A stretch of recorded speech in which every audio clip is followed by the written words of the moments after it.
Hi guys, Penny Rose Journals, how you doing? Okay, super quick project today. I found these in my magazine rack. They are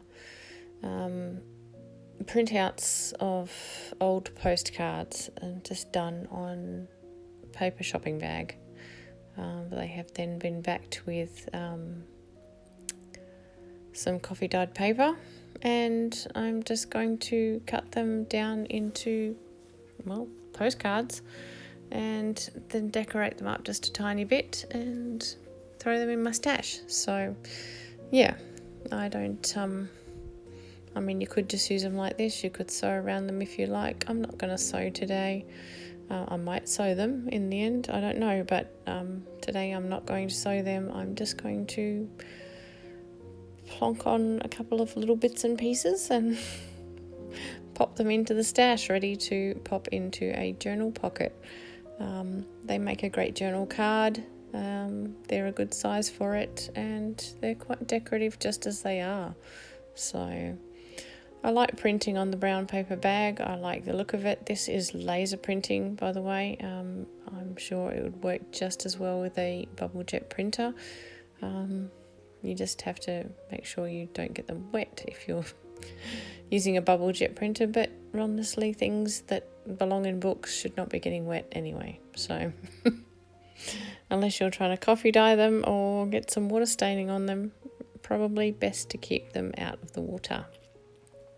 So anyway, I'm just going to cut a few of these to size. I'm not going to do all of them, just a few, and then we'll just decorate a few up.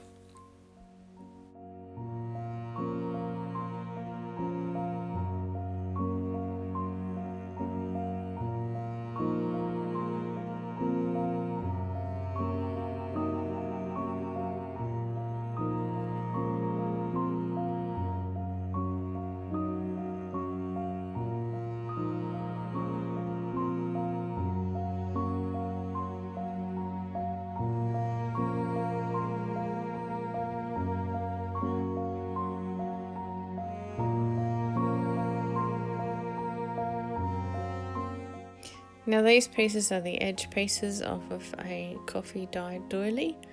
I believe this one was actually batch dyed as well. It's just quite light, but it's just a rectangular one, and I've torn off all the edges, and I'm just going to use a little piece on each of these cards. I'm going to do all of these cards exactly the same way. I have bought out a few things, torn a few things up, got ready to do this, and then thought I'll record it for you guys. So it's a very simple formula. I have just got these bits of dyed doily that I have torn off. I have also gone and collected those white pieces you see in the middle there. They are just offcuts from the bottom of encyclopedia pages. I was making a big batch of envelopes, and they were just some of the bits that were cut off, so I've torn those down as well. And you'll see some words out of a dictionary. Now, I haven't bothered to go through the whole dictionary searching for particular words. I just grabbed a couple of pages and pulled out the words on those pages that spoke to me in some way. So, yeah, you can go to your dictionary and go for words like love and hope and dream and, all the words that are very popular to use on things, but I like to just use words. Of course, I choose ones that are not offensive or, something like that, but a lot of the time they're quite mundane words. But anyway, I've chosen some words with their meanings as well, and I will pop those on too. So none of them mean anything, earth-shattering. It's just a bit of something decorative in the form of a word and its meaning. So anyway, that's my little formula for today. I'm going to do all of them exactly the same. So yeah, nothing too taxing. I just wanted to have a bit of a play around and end up with something that I could put in a journal quite happily. You could ink around these as well. I don't do that either, but that could also be an option. But yeah, I just kind of like the way these work out.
Okay, well, we're done. That's the lot. There's absolutely no reason you could not continue on with this. Add more fabric, more paper, gold paint spatters, inking, stamping on the back, what have you. You could do anything, jazz them up even further, but I'm going to leave them here for now. I'm happy with them as they are, and to me they're quite usable, and pretty decorative considering it only took me a few minutes really. I think go to woe this was about 20 minutes, so yeah. Anyway guys, I hope you like them. Thanks for spending time with me today. I appreciate your company, and I'll see you again tomorrow. Bye.